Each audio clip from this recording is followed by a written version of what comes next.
दोस्तों नमस्कार। आप लोगों के लगातार उत्साहवर्धन से मैं बहुत ज़्यादा प्रेरित, बहुत ज़्यादा उत्साहित और बहुत प्रफुल्लित महसूस कर रहा हूँ। इसी प्रक्रिया में मैंने इस संडे को यानी 5 जुलाई को सुबह 8 बजे से स्पॉटिंग द एरर की मैराथन क्लास रखी हुई है। स्पॉटिंग द एरर की क्लास जो होगी वो मैराथन क्लास होगी और लाइव क्लास होगी। तो उम्मीद करता हूँ कि 8 बजे आप लोग सभी लोग उपस्थित रहेंगे ताकि वो सारे एग्जाम्स में जो हमारे स्पॉटिंग द एरर्स के क्वेश्चंस आते हैं उनमें आपको लाभ मिल सके। और मैं कोशिश करूँगा कि उसे शार्ट में मैं आपको ग्रामर के रूल्स भी बताता जाऊंगा, तो आपके लिए बहुत ज़्यादा लाभदायक होगा, बहुत कम समय में और बहुत ज़्यादा अच्छा आप कर सकेंगे। 12 तारीख को यानी नेक्स्ट संडे को, इस संडे के बाद वाला जो संडे आएगा उस संडे को सुबह 8 बजे वॉइस की क्लास है, वो भी मैराथन क्लास होगी और उसमें भी मैं कोशिश करूँगा कि मैक्सिमम पॉसिबल जो क्वेश्चंस हैं एग्जामिनेशन के वो कवर किए जाएं और आप लोगों का लाभ हो सके। इसी प्रक्रिया में चूँकि मैं इन दिनों पेड बैच को पढ़ाने में व्यस्त था तो केवल वर्ड पावर के साथ ही आपके पास आ पा रहा था, जबकि मैंने 2 बैचेज और शुरू किए हुए हैं और वो बैचेज पेड बैचेज शुरू किए थे, जिसमें एक न्यूज़पेपर का बैच और दूसरा CHSL का प्रैक्टिस पेपर। तो दोनों में आप लोगों की बहुत बहुत ज़्यादा आप लोगों का कोऑपरेशन रहा, आप लोगों का बहुत प्रेम रहा और इससे मैं बहुत ज़्यादा उत्साहित हुआ। उसके लिए मैं आभार प्रकट करता हूँ, धन्यवाद प्रकट करता हूँ कि आप लोगों ने इतना मेरा साथ दिया, इतना मेरा सहयोग किया।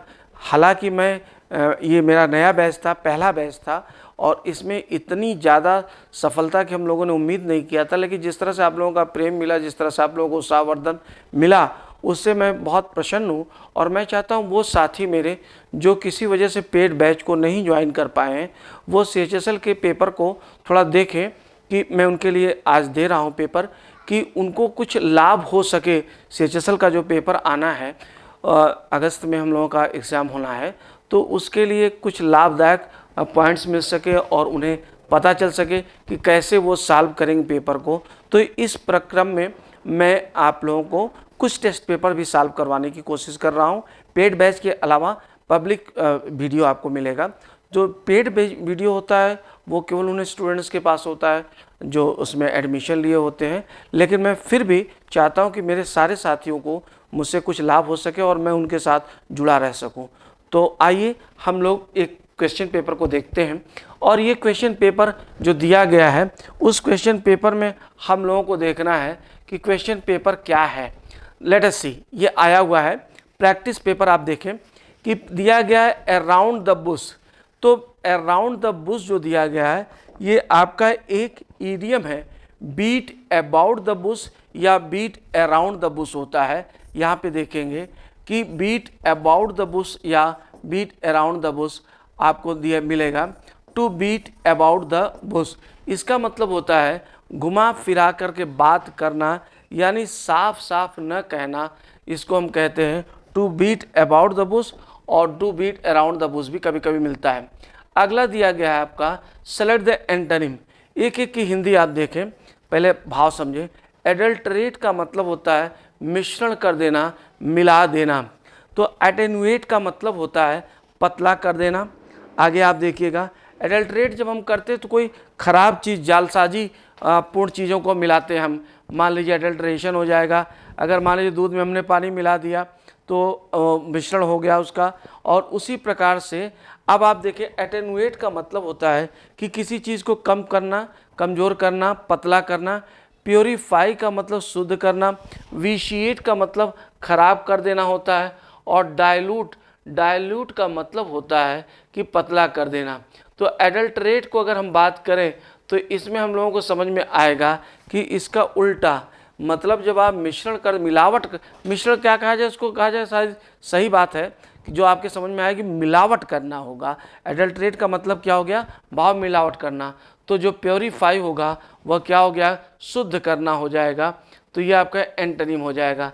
आगे आप देखें क्वेश्चन में, और ये क्या कह रहा है, PQRS में देखें, in punishment for the uprising, ध्यान दीजिएगा, called tributes to participate, each of the 12 district must provide 1 girl and 1 boy.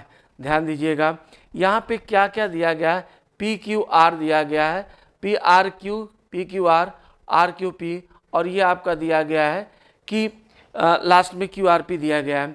तो इसमें देखिए किसके साथ क्या आना है, लेट अस सी, इसको देख लीजिए कि in punishment for the uprising. अब अपराइजिंग क्या अपराइजिंग है, each of the 12 district must provide. दोस्तों यहाँ पे ये ध्यान देखना है, must provide 1 girl and 1 boy called tributes to participate. ध्यान दीजिएगा, अगर हम थोड़ा सा ध्यान दें तो प्रोवाइड जो शब्द दिया गया है उसके बाद निश्चित तौर पर, अगर प्रोवाइड शब्द दिया गया है तो उसके बाद निश्चित तौर पर केवल 1 गर्ल एंड 1 बॉय आएगा। अगर हम कॉल ट्रिब्यूट्स को छोड़ दें तो यहाँ पे 1 बॉय और 1 गर्ल को ये उपलब्ध कराए क्या करने के लिए, टू पार्टिसिपेट।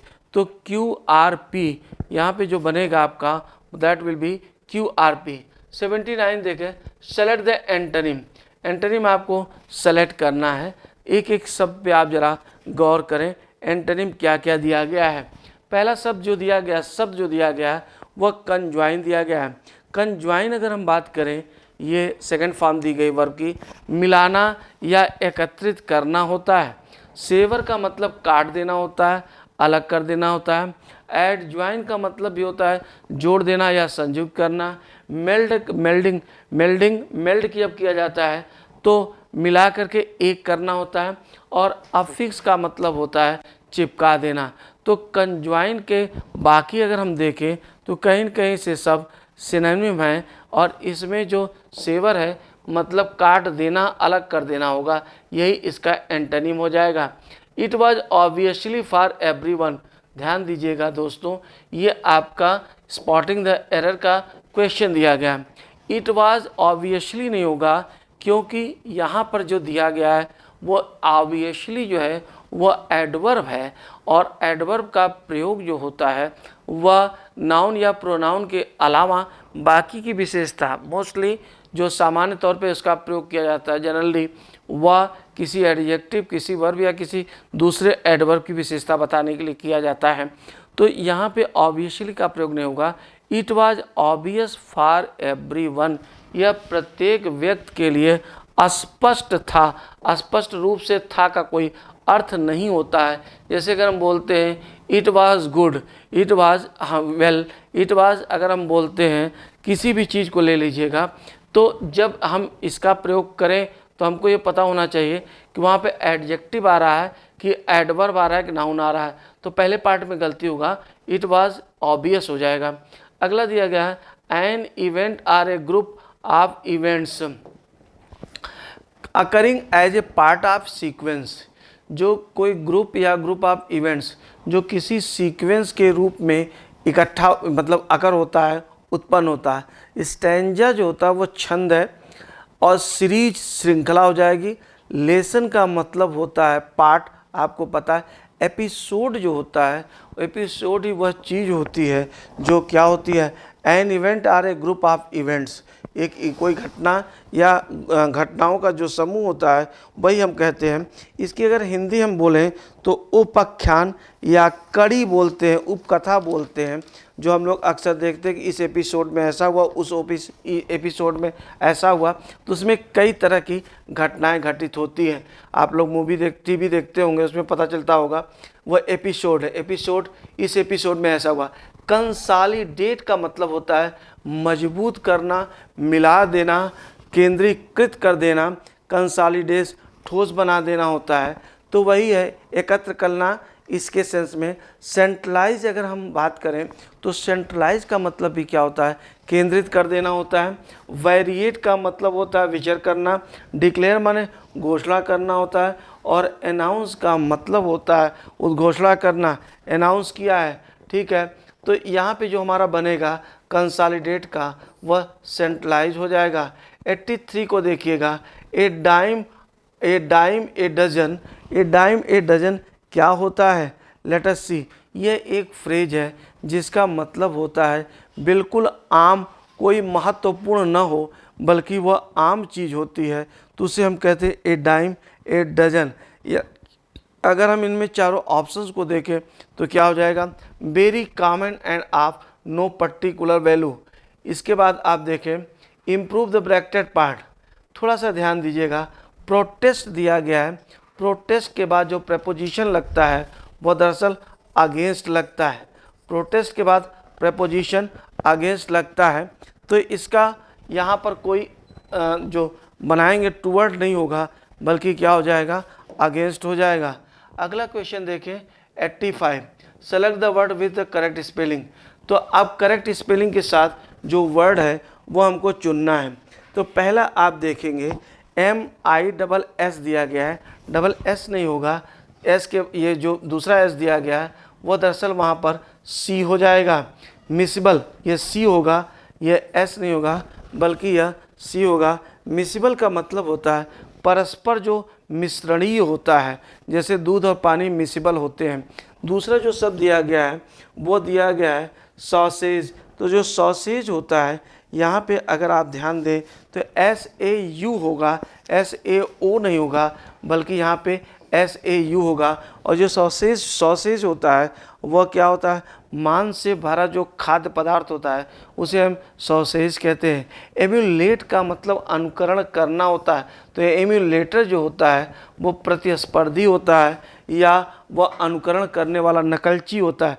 एब्डिकेट का मतलब होता है शपथ खा करके स्विच, मतलब एब्डिकेट जब हम करते हैं तो किसी चीज़ को, गद्दी को छोड़ देते हैं, अपने अधिकार को त्याग देते हैं, दैट इज़ एब्डिकेट, उसे हम एब्डिकेट कहते हैं। तो एब्डिकेट की स्पेलिंग सही है, बाकी तीनों का अर्थ मैंने आपको बताया कि इसका अर्थ ये होगा और इसकी स्पेलिंग ये होगी। आगे recently I visited Kerala and found the sceneries. Sceneries को ज़रा ध्यान दीजिएगा, scenery, poetry, information, luggage, baggage, haltage, breakage, knowledge, police, rubbish, dirt, dust, इनका न्यूज़, इनका प्लूरल नहीं बनता है। फर्नीचर, इनका प्लूरल नहीं बनता है। इन्हें जब हम एक के लिए बोलते हैं तो a piece of, a type of, इस तरह से बोलते हैं, ए काइंड ऑफ।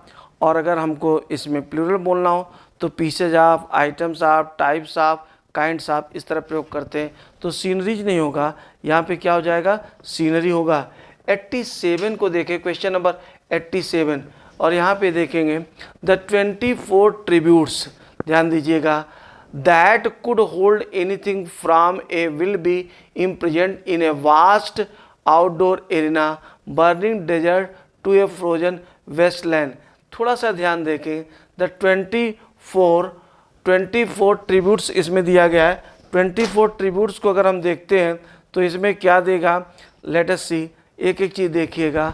24 ट्रिब्यूट्स, अगर ये सब्जेक्ट दिया गया है तो सब्जेक्ट के बाद सीधे फिर वर्ब आएगा, कुछ और है नहीं। तो इसमें क्या होगा, पहले verb will be imprisoned in a vast outdoor arena, इसके बाद फिर एरिना के बाद ही दैट का प्रयोग होगा। दैट यहाँ पे जो लगा हुआ है वह दरअसल रिलेटिव प्रोनाउन है। तो थोड़ा सा आप इस पे गौर करें तो आपको ये मिलेगा कि सब्जेक्ट दिया गया, सब्जेक्ट के बाद आगे क्या आएगा, वर्ब आना ही आना है। तो इसका मतलब फिर पक्का क्यों आना ही आना है। तो क्यों अगर हम देखें पहले तो केवल नंबर 3 में चला है, आप इसको करके आगे सीधे बढ़ते चले जाएंगे। हैव द कार स्टोलन, अब इसमें दिया गया पैसिव वॉइस। पैसिव वॉइस जो है इस सम सेंटेंस में एक्टिव या पैसिव में, हैव द कार स्टोलन, इसका भाव जो होगा वो ये होगा कि कार को चोरी करवाओ।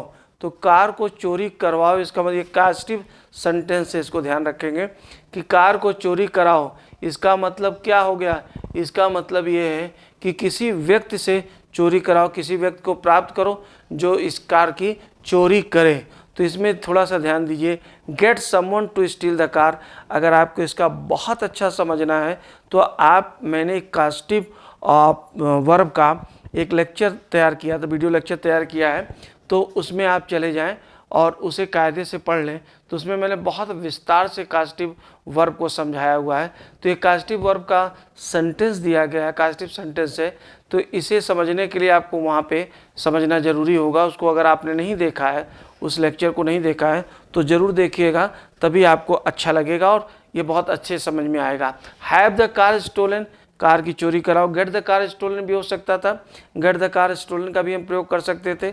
अब यहाँ पे get someone to steal the car, ठीक है, तो get someone to steal the car, cause someone to steal the car, make someone steal the car, कुछ भी होता तो समझ में आ जाता। अगला क्वेश्चन आप चलें और देखें क्या दिया गया है। इम्प्रूव द ब्रैकेटेड पार्ट, आपको पता होना चाहिए कि 231 का प्रयोग होता है, 231 का प्रयोग होता है।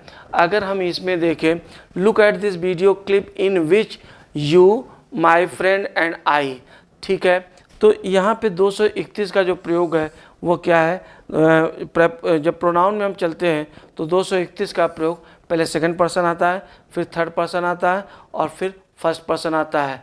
आगे क्वेश्चन देखिएगा 90 में, the teacher said to the students, अब do not make a noise, तो ध्यान दीजिएगा, not to make a noise, not to, do not make noise, हालांकि इसमें गलत है, do not make a noise होता है, इसको थोड़ा सुधार के पढ़िएगा। तो क्या हो जाएगा, the teacher not to make a noise. अब not to make a noise यहाँ पे देखिएगा केवल नंबर 1 में और नंबर 1 और नंबर 3 यही दोनों में से हो सकता है, क्योंकि ये तो होगा ही नहीं। जब भी डू नॉट आया है तो नॉट टू का ही प्रयोग होगा इम्परेटिव में, तो ये दोनों हो नहीं सकते। अब बचा क्या, नंबर 1 नंबर 3। द टीचर आज the student not to make noise, the teacher want the students not to make a noise. ध्यान दीजिएगा दोस्तों, अगर टीचर कहेगा तो इसका मतलब क्या है, टीचर जो है वह आज के बजाय या तो आर्डर करेगा या तो फिर उनको क्या करेगा, लड़कों को चेतावनी देगा।